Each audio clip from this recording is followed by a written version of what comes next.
नमस्कार प्यारे विद्यार्थियों, हरियाणा विद्यालय शिक्षा विभाग द्वारा एजुसेट प्रायोजित कार्यक्रम में राजकीय कन्या वरिष्ठ माध्यमिक विद्यालय चौटाला से मैं हिंदी प्रवक्ता बिंदु। बच्चों, पठन पाठन की इस श्रृंखला में हम जिस कविता पर आज चर्चा करेंगे वह कविता है बादल राग। ये सूर्यकांत त्रिपाठी निराला जी द्वारा रचित है। बच्चों, साहित्य जगत में सूर्यकांत जी को महाप्राण के नाम से भी जाना जाता है। कविता पर चर्चा करने से पहले हम निराला जी के जीवन परिचय और साहित्य परिचय जानेंगे। सूर्यकांत त्रिपाठी निराला जी का जन्म 1899 ईस्वी में पश्चिमी बंगाल की महिषादल रियासत में हुआ, जो कि मेदिनीपुर जिले में है। इनके पिता का नाम था श्री राम सहाय त्रिपाठी। निराला जी की प्रारंभिक शिक्षा जो है महिषादल में हुई। 16 वर्ष की आयु में ही इनका विवाह मनोहरा देवी से हुआ। उनसे 2 संतानें पैदा हुई, रामकृष्ण त्रिपाठी और सरोज। सूर्यकांत त्रिपाठी निराला जो है बहुमुखी प्रतिभा के धनी थे। इन्होंने गद्य एवं पद्य दोनों ही प्रकार का साहित्य जो है भरपूर मात्रा में लिखा था। इनकी प्रमुख कृतियों की अगर बात करें तो काव्य संग्रह में मुख्य रूप से अनामिका, परिमल, गीतिका, नए पत्ते, बेला, अणिमा, तुलसीदास, कुकुरमुता आदि इनकी प्रमुख काव्य रचनाएं हैं। तो अलका, निरूपमा, प्रभावती, अप्सरा जो है इनके मुख्य उपन्यास हैं। बच्चों, इनके द्वारा कहानी संग्रह भी लिखे गए। सुकुल की बीवी, लिली, चतुरी चमार इनके प्रमुख कहानी संग्रह हैं। रेखा चित्र भी इनके द्वारा लिखे गए, जिसमें मुख्य रूप से कुली भाट और बिल्ली सुर बकरीहा जो है इनके प्रमुख रेखा चित्र हैं। इनके अलावा इन्होंने निबंध संग्रह भी लिखे, जीवनी साहित्य भी लिखे। निराला जी की जो रचनाएं हैं, इनका साहित्य जो है निराला रचनावली के नाम से 8 खंडों में संपूर्ण साहित्य इनका प्रकाशित हुआ। 1961 ईस्वी में इस महान साहित्यकार का निधन हो गया। नवगति नवलय ताल छंद नव, नवल कंठ नव जलद मंदरव, नव नभ के नव विहग वृंद को नव पर नव स्वर दे। ऐसी कामना करने वाले, माँ सरस्वती से नई गति, नए सुर, लय, ताल मांगने वाले सूर्यकांत त्रिपाठी निराला जो है साहित्य जगत में नव आविष्कार करने वाले भी थे। धिक जीवन जो पाता ही आया सदा विरोध। उत्कट आत्मशक्ति और अद्भुत जिजीविषा भी इनके अंदर भरी हुई थी। भले ही जीवन धिक्कार पाता आया, परंतु इन्होंने जीवन से कभी हार नहीं मानी। ऐसा कवि जो जीवन की कठिन परिस्थितियों को चुनौती देता हुआ और निराशा में भी शक्ति की मौलिक कल्पना करके शक्ति का जो साधन जुटा लेता है, ऐसा भाव इनकी कविता में देखने को मिलता है। शक्ति साध्य कवि निराला जी को वर्षा ऋतु बहुत प्रिय है, क्योंकि ध्वंस और निर्माण दोनों का ही रूप छिपा रहता है बादल में। वर्षा जो है ध्वंस भी करती है बाढ़ के रूप में और निर्माण भी लेकर आती है। फसलों को जब लहलहाती है या फसलों का जब विकास होता है, सृष्टि का वो एक नया रूप मिलता है। बादल इनको इसलिए भी प्रिय है क्योंकि ये इनके व्यक्तित्व से मेल खाता है, इनके स्वभाव के करीब है। बादल जो है किसान के लिए उल्लास और निर्माण का प्रतीक है, जबकि मजदूर के लिए वह बदलाव और क्रांति का सूचक है, क्योंकि बादल जो है एक क्रांति के रूप में समाज में नया रूप लेकर के आता है। कविता बादल राग जो है इनके द्वारा रचित अनामिका के 6 खंडों में से छठा खंड है। लघु मानव के दुख से त्रस्त कवि, यानी आम आदमी के दुख से त्रस्त होकर के कवि ने यहाँ बादलों का आह्वान क्रांति के रूप में किया है। किसान और मजदूर की जो आकांक्षाएं हैं वो बादल को नव निर्माण के रूप में पुकार रही हैं, आह्वान कर रही हैं। ये कविता जो है लघु मानव की खुशहाली का राग बन करके आई है। इसलिए बादल राग एक और जीवन के निर्माण के नए राग का सूचक है, तो दूसरी ओर उस भैरव संगीत का भी जो नव निर्माण का कारण बनता है। तो आओ बच्चों, अध्ययन करते हैं हम बादल राग का।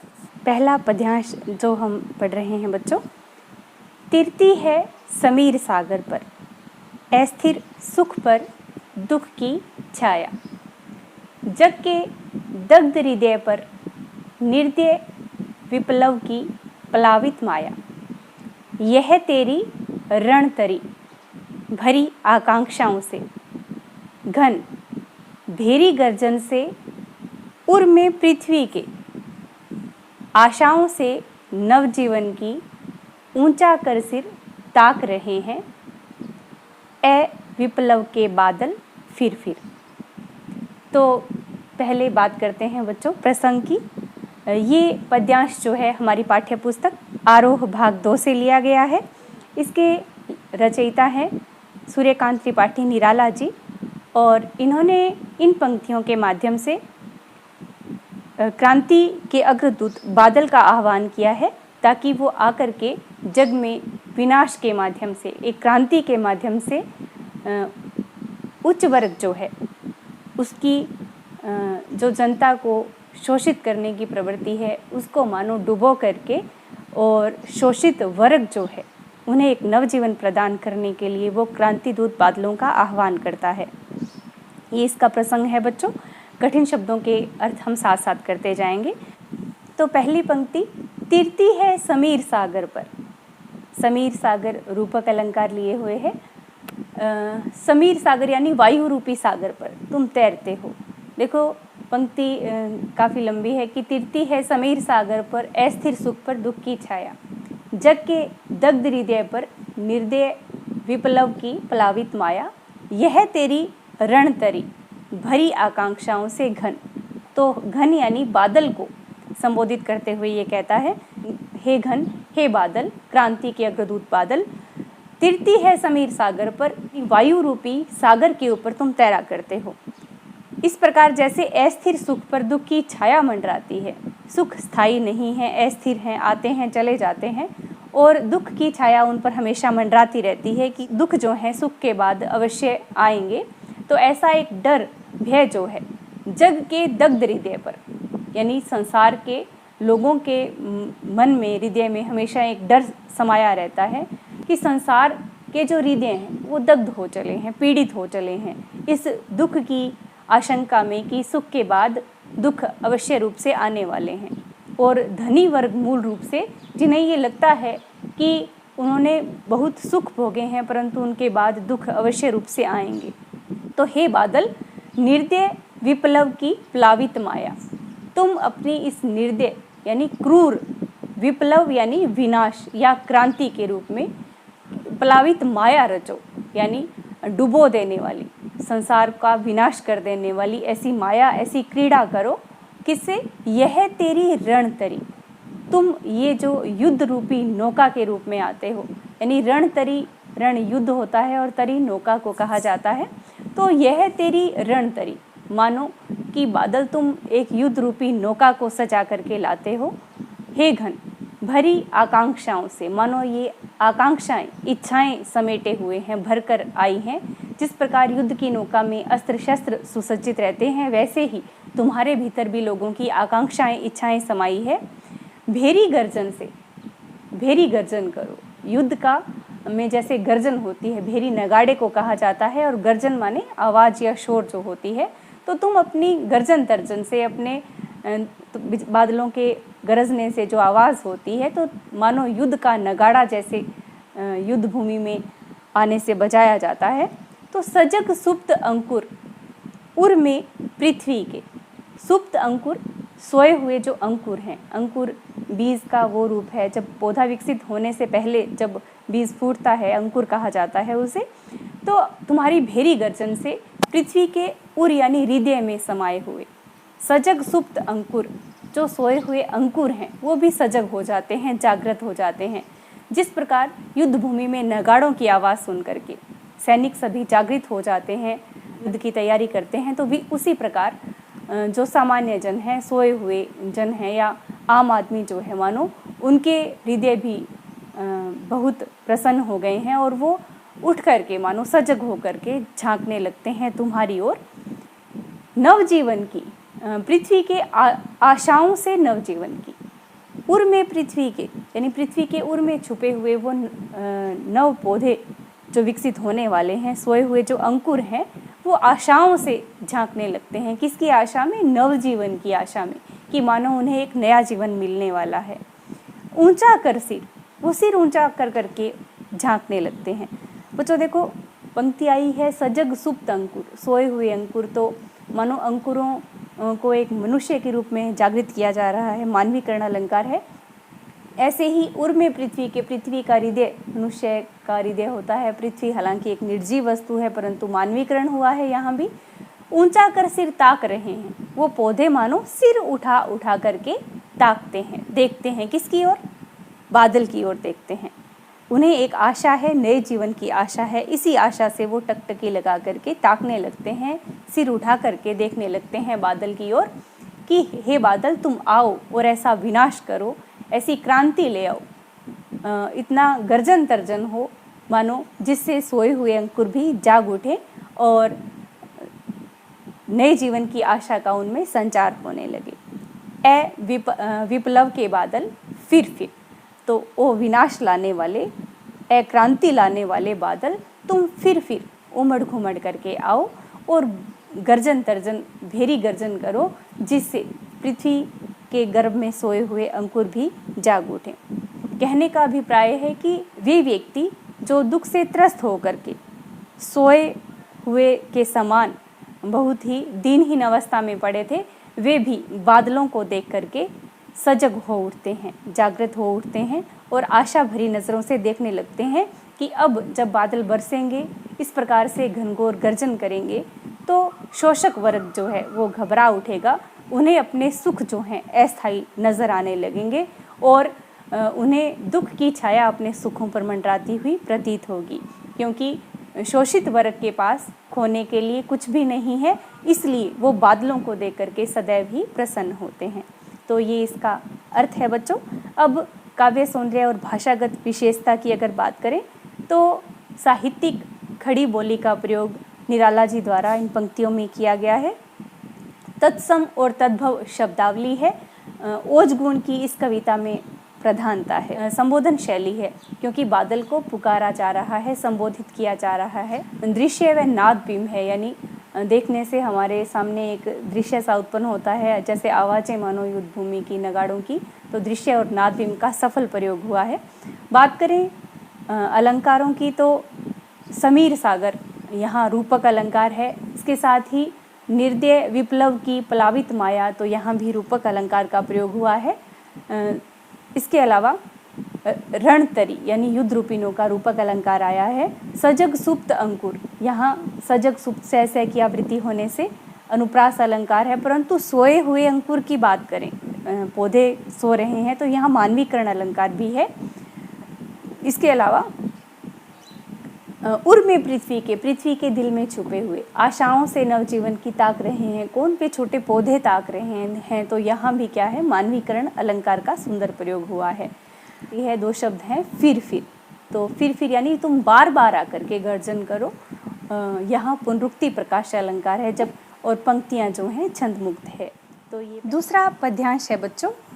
बार बार गर्जन वर्षण है मूसलधार, हृदय थाम लेता संसार, सुन सुन घोर वज्र हुंकार, ऐशनिपात से शापित उन्नत शत शत वीर, क्षत विक्षत हत अचल शरीर, गगन स्पर्शी स्पर्धा धीर, हंसते हैं छोटे पौधे लघुभार, शस्य अपार हिल हिल खिल खिल हाथ हिलाते तुझे बुलाते, विप्लव रव से छोटे ही हैं शोभा पाते। पहली पंक्ति है कि बार बार गर्जन वर्षण है मूसलधार। बार बार यानी पुनः पुनः फिर जब तुम गरजते हो, वर्षण है मूसलधार। और जब वर्षा होती है, बारिश होती है, कैसी मूसलधार यानी बहुत तेज़ बारिश जब होती है, धारासार यानी न रुकने वाली लगातार जब बारिश होती है, तो हृदय थाम लेता संसार। उस समय सारा संसार मानो डर कर अपना हृदय दिल थाम कर बैठ जाता है। हृदय थाम लेना एक मुहावरा है। सुन सुन घोर वज्र हुंकार, वज्र के रूप में मानो तुम हुंकार भरते हो, तो यहाँ वज्र हुंकार में रूपक अलंकार है। सुन सुन यानी तुम्हारी घोर उस वज्र जैसी हुंकार को सुन करके संसार जो है अपना हृदय थाम कर बैठ जाता है। तो सुन सुन फिर यहाँ पुनरुक्ति प्रकाश अलंकार है।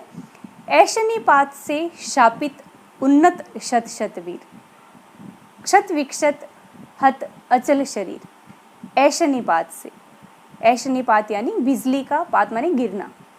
तो बिजली जब गिरती है, वज्रपात जब होता है, उस समय शापित हो जाते हैं, शापग्रस्त मानो हो जाते हैं। कौन? उन्नत शत शतवीर, जो उन्नति को प्राप्त हो चुके सैकड़ों वीर है, यानी जिन लोगों ने खूब उन्नति की है, विकास तरक्की की है, यानी शोषक वर्ग जो है वे भी बिजली के गिरने से, वज्रपात होने से शापित, शापग्रस्त होकर के मानो बैठ जाते हैं। क्षत विक्षत हत अचल शरीर, अचल पर्वत का पर्यायवाची है। पर्वतों के शरीर भी मानो क्षत विक्षत हो जाते हैं, हत हो जाते हैं, यानी वो भी मारे जाते हैं, खंड खंड हो जाते हैं। क्षत विक्षत यानी घायल हो जाते हैं। बिजली के गिरने से बड़े बड़े पर्वत भी धराशायी हो जाते हैं, टुकड़े टुकड़े हो जाते हैं। इसी प्रकार प्रतीक अर्थ में कि जिन लोगों ने बहुत उन्नति तरक्की की है, वे भी बादलों को देख करके उनकी गर्जन तर्जन से मानो डरे हुए, सहमे हुए, हृदय थाम कर बैठे हैं। चूँकि ऊंचे पर्वतों पर ही बिजली ऊंचे स्थानों को ही प्रभावित करती है, गिरती है, उन्हें टुकड़े टुकड़े कर डालती है, क्योंकि गगन स्पर्शी स्पर्धाधीर, क्योंकि वो जो अचल हैं, पर्वत हैं, ऊंचे लोग हैं, वो गगन स्पर्शी, आकाश को छू लेने वाले, उनकी भी मानो स्पर्धा करने वाले, आकाश की होड़ करने वाले जो लोग हैं, इस स्थिति में घबरा जाते हैं, क्योंकि उनका घमंड भी चूर चूर करने का सामर्थ्य कौन रखता है? बादल रखता है। इसलिए जो कमजोर वर्ग है वो आह्वान करता है कि तुम बार बार गर्जन करो, वर्षण करो, मूसलधार बरसो हे बादल। हंसते हैं छोटे पौधे लघुबार, जो छोटे छोटे पौधे हैं, यानी जो आम वर्ग का प्रतीक माना गया है, वे बादलों को देख करके, उनकी गर्जन तर्जन, घनघोर बारिश को देख करके भी हंसते हैं, प्रसन्न होते हैं। शस्य अपार, क्योंकि अब वो शस्य यानी हरे भरे हो जाने वाले हैं, अपार विकास उनका होने वाला है। कारण ये है कि बड़े पेड़ों के नीचे छोटे पौधे विकसित होते हैं, उन्हें तभी विकसने का या विकसित होने का अवसर मिलेगा जब बड़े पर्वत या बड़े पेड़ पौधे नष्ट हो जाएंगे, खंड खंड हो जाएंगे, तो उन्हें विकास का भरपूर अवसर मिलता है। इसलिए वो छोटे पौधे लघु भार, यानी जो बिल्कुल भी भारी नहीं है, यानी जो धन संपदा से युक्त नहीं है, वो बड़े प्रसन्न होते हैं क्रांति रूपी बादलों को देख करके। हिल हिल खिल खिल हाथ हिलाते तुझे बुलाते। हे बादल, क्रांति रूपी बादल, तुम्हें वो हिल हिल कर, यानी छोटे पौधे जब हिलते हैं तो यूँ लगता है वो अपने शरीर को हिलाते हुए, खिल खिल यानी प्रसन्न होते हुए तुम्हें अपनी ओर बुलाते हैं। तो यहाँ हिल हिल खिल खिल में पुनरुक्ति प्रकाश अलंकार है, और तुम्हें बुलाते हैं, हाथ हिलाते हैं, यहाँ मानवीकरण अलंकार का प्रयोग हुआ है। तो वो छोटे पौधे तुम्हें बुलाते हैं, अर्थात लघु मानव या मजदूर किसान वर्ग आशा करता है कि बादल आएं और तेज वर्षा करें, जिससे उच्च वर्ग या धनी वर्ग जो है डर जाए, घबरा जाए, एक क्रांति समाज में आए, जिससे आम आदमी को लाभ प्राप्त हो। क्योंकि विप्लव रव से छोटे ही हैं शोभा पाते। विप्लव रव यानी विप्लव, विनाश या क्रांति का जो रव अर्थात जो शोर होता है, उससे छोटों को ही, लघु मानव को ही शोभा या लाभ प्राप्त हुआ करता है। क्योंकि क्रांति का लाभ जो है निम्न वर्ग ही प्राप्त करता है, उनके पास खोने के लिए कुछ भी नहीं है। बच्चों, बात करें हम भाषागत विशेषता या काव्य सौंदर्य की, तो पूर्व की भांति इसमें इस पद्यांश में भी साहित्यिक खड़ी बोली का प्रयोग निराला जी ने किया है। तत्सम तद्भव शब्दावली है इसमें, और ओज गुण की प्रधानता है। पंक्तियाँ छंद मुक्त हैं, संबोधन शैली का प्रयोग हुआ है, दृश्य व नादबिंब का सफल प्रयोग किया है। अलंकारों की हम बात करें तो इसमें खिल खिल, हिल हिल, शत शत, सुन सुन, इनमें पुनरुक्ति प्रकाश अलंकार का प्रयोग हुआ है। विप्लव रव रूपक अलंकार है, ऐसे ही वज्र हुंकार में भी रूपक अलंकार का प्रयोग हुआ है। हृदय थाम लेता संसार, तो इसमें मुहावरा आया है, जिससे भाषा में लाक्षणिकता आ गई है। और हाथ हिलाते तुम्हें बुलाते, हंसते हैं छोटे पौधे लघुभार, तो इसमें मानवीकरण अलंकार का प्रयोग हुआ है। स्पर्शी स्पर्धा, तो सह की आवृत्ति हुई है। हाथी लाते में है की आवृत्ति होने से यहाँ क्या है, अनुप्रास अलंकार का सफल प्रयोग हुआ है। तो ये इसकी भाषागत काव्यगत विशेषताएं हैं। अब पढ़ते हैं बच्चों तीसरा पद्यांश। अट्टालिका नहीं है रे आतंक भवन, सदा पंख पर ही होता जल विप्लव पलावन। क्षुद्र प्रफुल्ल जलद से सदा छलकता नीर, रोग शोक में भी हंसता है शैशव का सुकुमार शरीर। रुद्ध कोश है क्षुब्ध तोष, अंगना अंग से लिपटे भी आतंक अंक पर कांप रहे हैं। धनी वज्र गर्जन से बादल त्रस्त नयन मुख ढांप रहे हैं। प्रसंग वही, पहली पंक्ति है अटालिका नहीं है रे आतंक भवन। ये जो ऊंची ऊंची अटालिकाएं, ऊंचे भवन जो दिखाई देते हैं, अब वो ऊंचे यानी महान नहीं रह गए हैं। आतंक भवन यानी भय के केंद्र, भय के स्थान बन चुके हैं, क्योंकि ऊंची जो इमारतें हैं उनमें रहने वाले धनी लोग जो हैं वो भयभीत हैं बादलों की उस हुंकार से, गर्जन तर्जन से। इसलिए भयभीत हुए लोग उनमें बैठे हैं, इसलिए वे भवन जो हैं अब महान या ऊंचे नहीं हैं, वो भय के केंद्र हैं।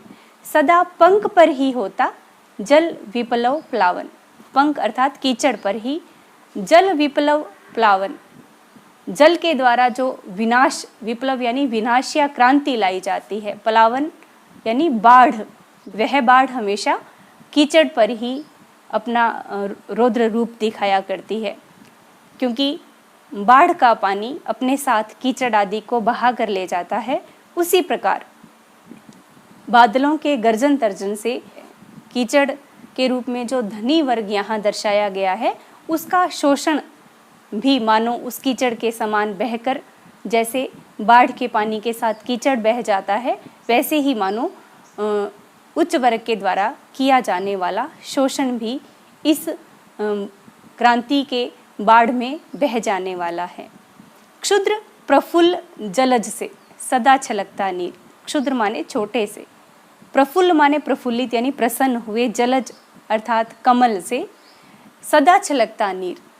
यहाँ जलज निम्न वर्ग का, शोषित वर्ग का प्रतीक माना गया है कि जो निम्न वर्ग के लोग हैं वे हमेशा ही प्रफुल्ल रहते हैं। कैसे? छोटे से कमल के समान, परंतु जैसे जलद से हमेशा नीर यानी पानी छलका करता है, जो निम्न वर्ग है उनकी आंखों से हमेशा पानी बहता है। उनकी नियति या भाग्य में जो दुख लिखे हैं उनकी वजह से रोग शोक से वे ग्रस्त हैं, इसलिए उनकी आंखों से हमेशा पानी नीर छलकता है, परंतु रोग शोक में भी हंसता है शैशव का सुकुमार शरीर। रोग शोक में भी हंसता है, रोग और शोक में यानी बीमारी और दुख में भी पीड़ित होने के बावजूद जिस प्रकार शैशव अर्थात बच्चे का सुकुमार शरीर, कोमल शरीर जो है हमेशा हंसता प्रतीत होता है, हंसता रहता है, बच्चा दुख पीड़ा में भी हंसता रहता है, वैसे ही निम्न वर्ग भले ही अपने दुखों से ग्रस्त है, परंतु वो अपना हंसता हुआ सुकुमार यानी कोमल मुलायम शरीर लेकर के मानो हमारे सामने उपस्थित रहते हैं, हमेशा हंसते और प्रफुल्ल ही हमें दिखाई देते हैं।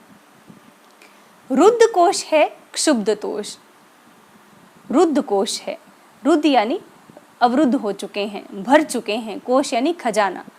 धनी वर्ग जो है उन्होंने अपने खजाने जो है गरीबों का खून चूस चूस कर भर लिए हैं, परंतु क्षुब्ध तोष, उनमें तोष यानी प्रसन्नता या संतुष्टि का भाव अभी भी नहीं है। क्षुब्ध हैं, वो असंतुष्ट हैं, क्रोधित हैं, क्योंकि उन्हें और भी अधिक धन की चाह बनी रहती है। अंगना अंग से लिपटे भी आतंक अंक पर कांप रहे हैं। अंगना अंक यानी अंगना होता है पत्नी के अर्थ में आता है, अंग से लिपटे भी यानी वो अपनी सुंदर स्त्रियों के साथ रहते हुए आतंक अंक पर कांप रहे हैं। सुंदर स्त्रियों के साथ वे भवनों में रहते हुए वो सुखों का भोग करते हैं, परंतु फिर भी वे लोग आतंक अंक पर कांप रहे हैं। आतंक यानी भय के, अंक यानी गोदी में मानो कांप रहे हैं। क्रांति की आशंका यानी बादलों का गर्जन तर्जन उन्हें डरा देता है कि कब उनका विनाश हो जाएगा, कब उनका तख्ता पलट जाए, इस डर से वो भयभीत हैं।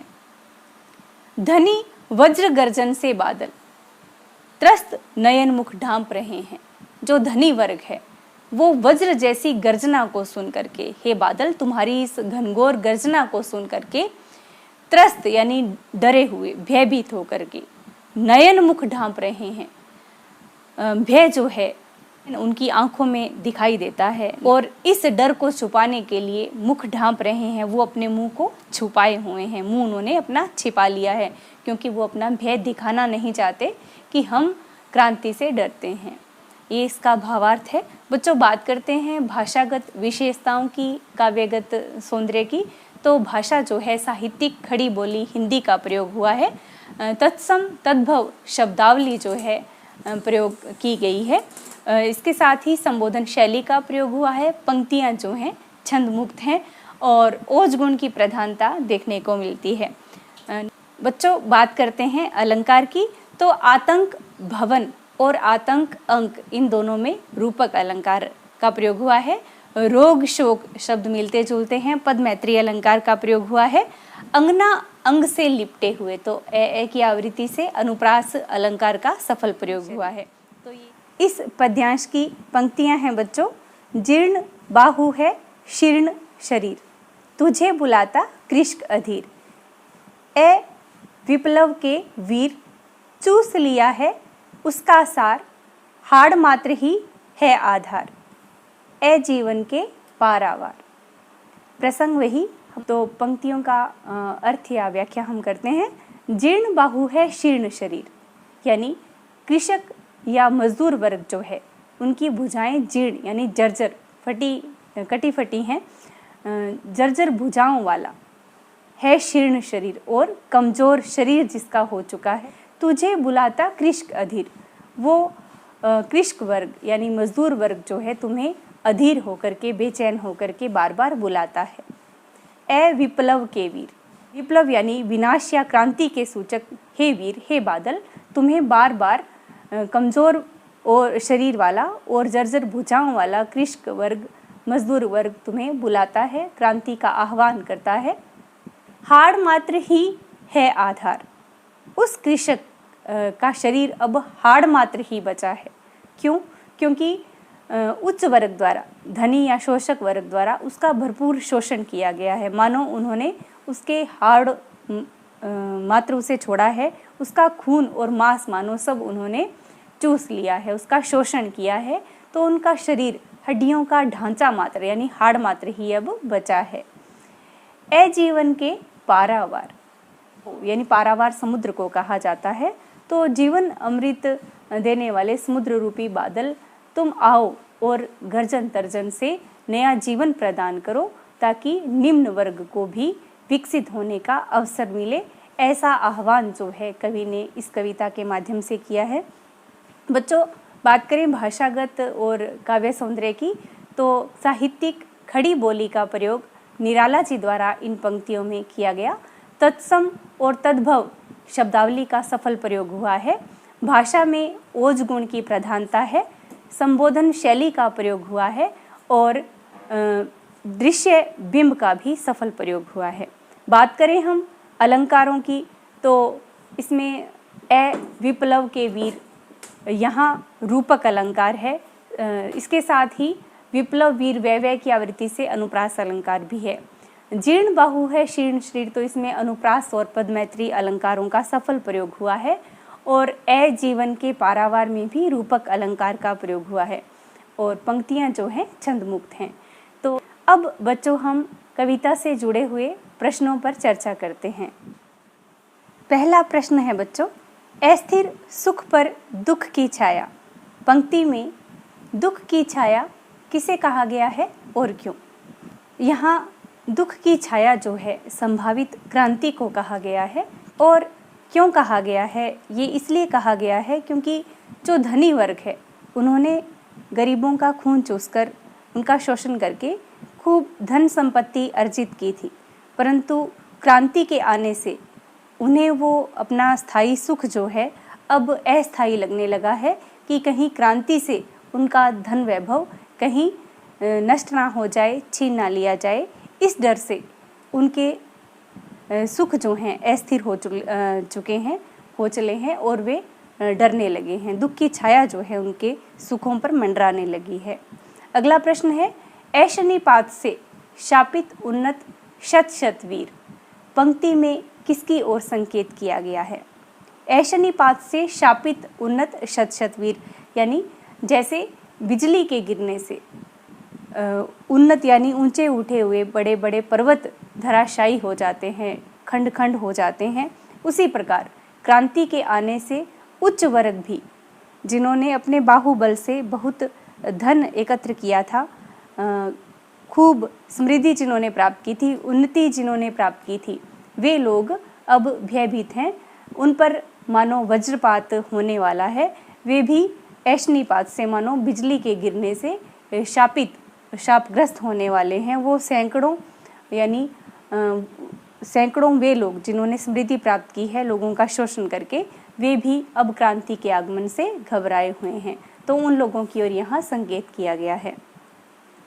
तीसरा प्रश्न है, विप्लव रव से छोटे ही हैं शोभा पाते पंक्ति में विप्लव रव से क्या तात्पर्य है? विप्लव रव का अर्थ है विप्लव यानी क्रांति और रव होता है शोर। तो यहाँ क्रांति से होने वाले शोर की ओर संकेत किया गया है। क्रांति की जो भीषण गर्जना होने वाली है उस ओर संकेत किया गया है।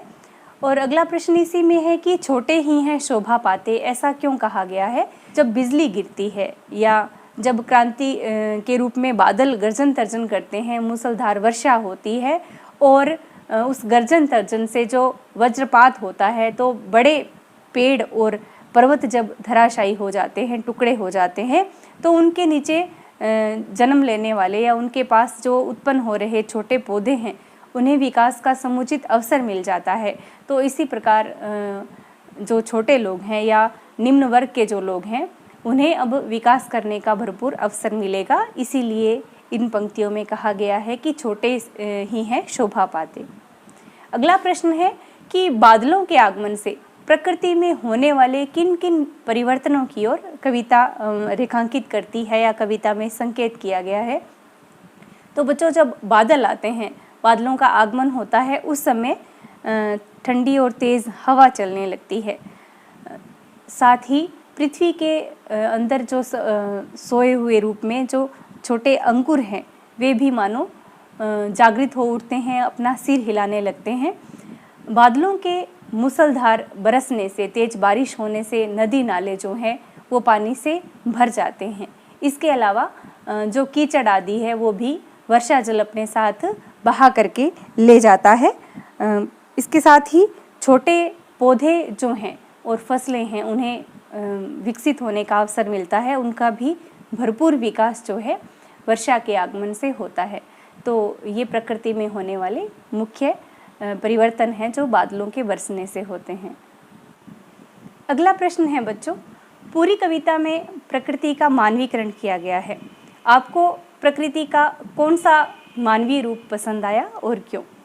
तो हमने देखा कि इस कविता में अनेक स्थानों पर प्रकृति का मानवीकरण किया गया है। इसमें हमें प्रकृति का जो मानवीय रूप है सर्वाधिक वह पसंद आया है जिसमें वर्षा के कारण छोटे छोटे पौधे जो कि बहुत हल्के हैं और संख्या में बहुत अधिक हैं, वे हंसते मुस्कुराते हुए, हाथ हिलाते हुए बादलों का स्वागत करते हुए दिखाई देते हैं। क्योंकि बादलों द्वारा की जाने वाली जो वर्षा है उससे ही उनका विकास होता है, उनका पोषण होता है, जिसके कारण वे उनका स्वागत करते हैं। अगला प्रश्न है कि कविता में रूपक अलंकार का कहाँ कहाँ प्रयोग हुआ है, उन वाक्यांशों को छांटना है।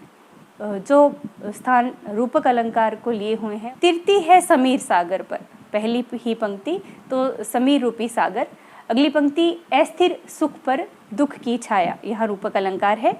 इसके अलावा यह तेरी रणतरी यानी युद्ध रूपी नौका, अगली पंक्ति भेरी गर्जन से सजग सुप्त अंकुर, भेरी गर्जन से यानी युद्ध रूपी नगाड़ों की जो आवाज़ होती है, युद्ध में जो नगाड़ों की आवाज़ होती है, तो भेरी गर्जन जो है ये नगाड़ों रूपी गर्जना।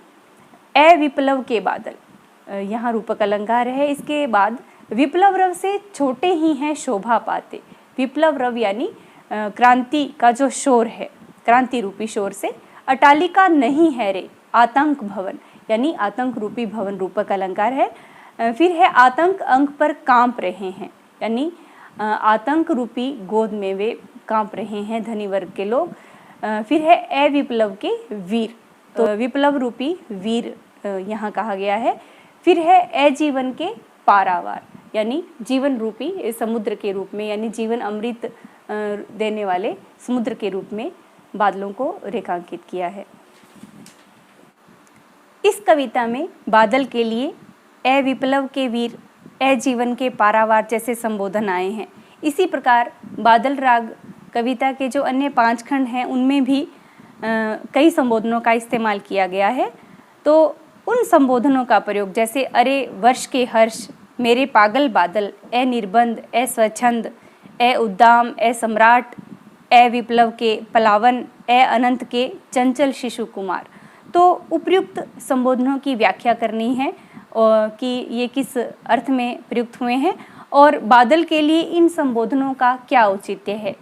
पहला जो संबोधन है अरे वर्ष के हर्ष, अपनी वर्षा से जो धरती को अच्छी फसल दे करके वर्ष भर के लिए लोगों को जो प्रसन्न कर देता है, ऐसे बादल।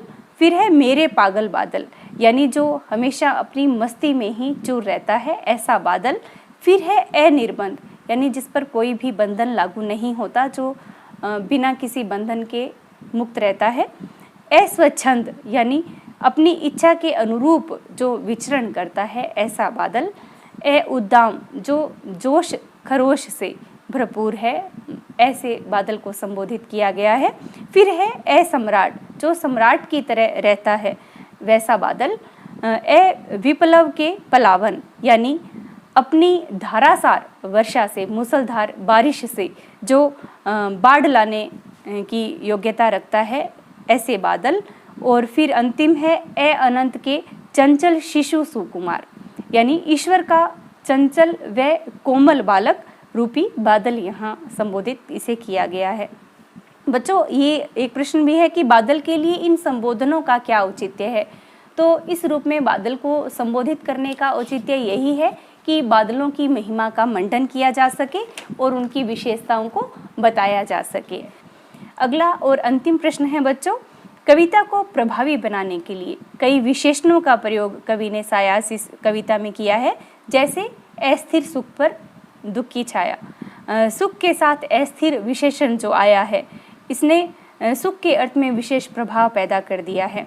ऐसे अन्य विशेषण भी हमें कविता से छांटने हैं और बताना है कि ऐसे शब्द पदों के प्रयोग से कविता के अर्थ में क्या विशेष प्रभाव उत्पन्न हुए हैं। तो इसमें जो विशेषण युक्त शब्द आए हैं उन पर हम बात करते हैं। दग्ध हृदय शब्द आया, तो हृदय के साथ दग्ध विशेषण लगने से मन के संताप इसमें प्रकट होते हैं। निर्दय विप्लव शब्द आया है, तो विप्लव के साथ निर्दय विशेषण के लगने से विनाश जो है और भी अधिक क्रूर रूप में सामने आता है, दिखाई देता है, यानी विनाश जो है और भी अधिक क्रूर हो गया है।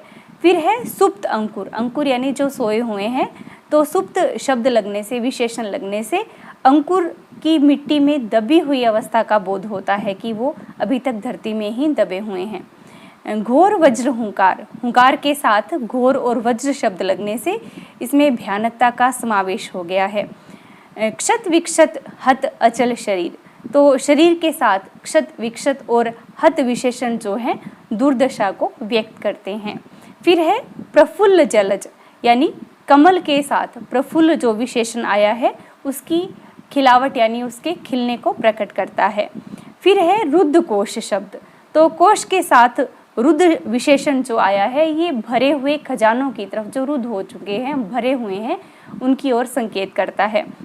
क्षुब्ध तोष शब्द जो है, तो तोष के लिए क्षुब्ध विशेषण मानसिक असंतुष्टता को प्रकट करता है। तो ये कविता से जुड़े महत्वपूर्ण प्रश्नोत्तर थे बच्चों, जिस पर हमने चर्चा की। आशा करती हूँ पाठ आपको समझ में आया होगा। सुनने के लिए धन्यवाद। जय हिंद, जय भारत।